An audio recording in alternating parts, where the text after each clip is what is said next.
Palitoxina, sim, uma das toxinas mais potentes do mundo, certo? E pertence aos corais. Vamos falar um pouquinho sobre ela. Realmente uma das toxinas mais potentes descobertas pela ciência, né? E pertence às palitoas e zoantos, né? Principalmente algumas palitoas, tá bom? Palitoxina é uma molécula orgânica, né?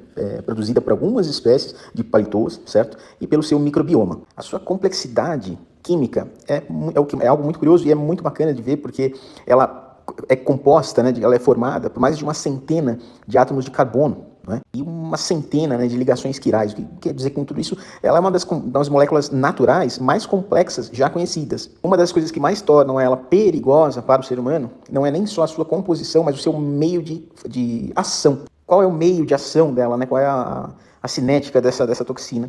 O problema dela é que ela atinge em cheio a bomba sódio-potássio, né? Então, presente em praticamente todas as células animais, né? A famosa bomba sódio-potássio, né? Que regula extremamente o meio celular.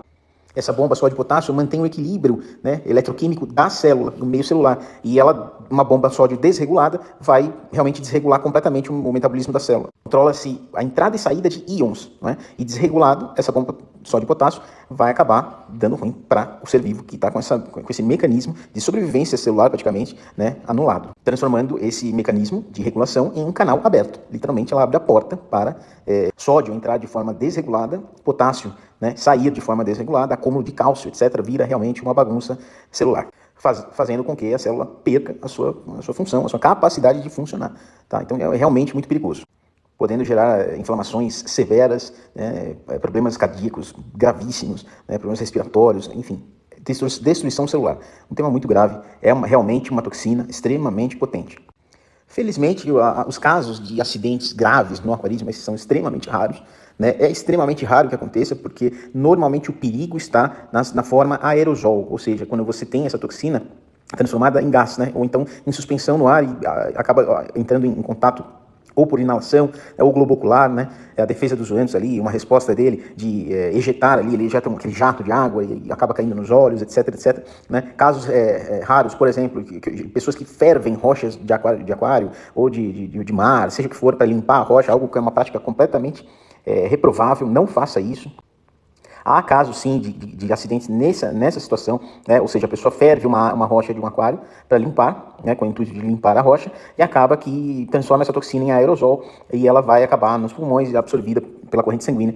É um perigo, realmente, isso aí. E já ocorreu acidentes assim. São graves, mas são raríssimos, tá? Por isso, sempre, né, basicamente, não precisa ter medo dos corais, medo de manipular, coisa e tal. Não.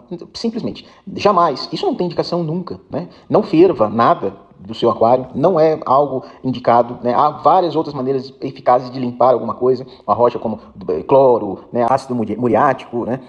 Deixa no sol, enfim, mas você jamais vai ferver alguma coisa do seu aquário, principalmente rochas, tá? Ou principalmente corais também, mas vai saber, a gente sempre indica, não façam isso, né? Então é sempre importante passar essas dicas. E outra coisa, manipulando corais, e aliás não importa quais sejam, zoantos, palitoas ou outros corais, sempre indicado luva, né, de latex, aquela luva comum, né, principalmente se você tiver cortes ou portas de entrada, que são ferimentos, né, na pele, né, e óculos de proteção, para proteger seus olhos de qualquer tipo de acontecimento de cair água do aquário ou alguma secreção do coral nos seus olhos, que é uma porta de entrada excelente para qualquer tipo de toxina, tá bom? Então sempre usando as proteções devidas. Até porque, gente, na verdade, não é só os zoantos e só as palitoas o problema, né? Já tem casos, por exemplo, de mushrooms, que já aconteceu de ir nos olhos, né, aquele jato de água, e acontecer não pela palitoxina, mas por uma irritação. Não esqueçam que a água do aquário não é a água do aquário, é um caldo bacteriano, aquilo é um ecossistema. Então, na água do seu aquário, possui diversos tipos de bactérias, diversos tipos de protozoários, diversos tipos tem fungo, tem tudo, não é? O próprio coral é um ser holobionte, ou seja, no tecido do coral você pode ter é um micro ecossistema acontecendo ali, né, fazendo com que a vida do coral aconteça. Então nunca é bom que ocorra o contato da água do aquário com os olhos. Isso pode ocorrer, por menos que não aconteça nada, mas uma própria inflamação pela água salgada entrando nos seus olhos, irritando, uma irritação profunda, e aí se a pessoa tem algum tipo de sensibilidade maior, piorar a situação, e aí você vai ter algum problema. Então não custa nada, usar proteções. Algo que é bem importante também ser dito é que nem todas, aliás é raríssimo, que as palitoas produzam essa palitoxina em níveis perigosos. Então assim, também não tenham medo mesmo de zoantos e palitoas no aquarismo. Claro, usando as proteções, sempre isso em todos os corais, porque realmente em pesquisas já foram vistos que não são todas as palitoas que produzem essa toxina em quantidades perigosas.